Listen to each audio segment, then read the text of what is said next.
category that this is a cyclical bear market, traditional to the 4-year cycle of Bitcoin, and you've just crossed the halfway mark of the halving, and so you're on your way to the back half of this thing. You typically don't get any type of real recovery until the first quarter of next year, and because we had this slightly accelerated, and I think this was macro related to President Trump and some of his tweeting and the tariffs, and then obviously now there's a war.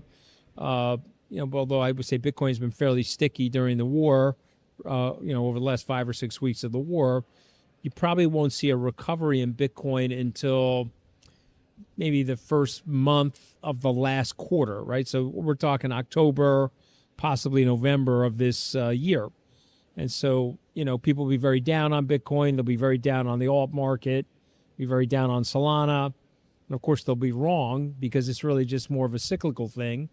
But I think where people are upset is that they thought, wow, we got a new administration that's positive on crypto. We're basically in like a jailhouse with Joe Biden and Elizabeth Warren. We were talking before the show started.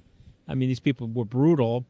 And so you were thinking that you were going to get better regulation, you were going to get better legislation, and you were going to get a ton of buying as a result of the ETF activity, Solana ETF, Ethereum ETF, obviously the Bitcoin ETF, quite celebrated.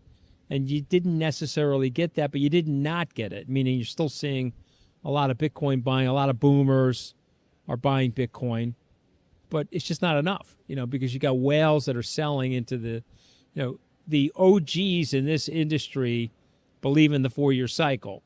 And so what they do is they fulfill the prophecy of the 4-year cycle by acting on the 4-year cycle and selling. The whales were pumping lots of coins into the supply at around 100,000, and that's why we dropped into the high 60s.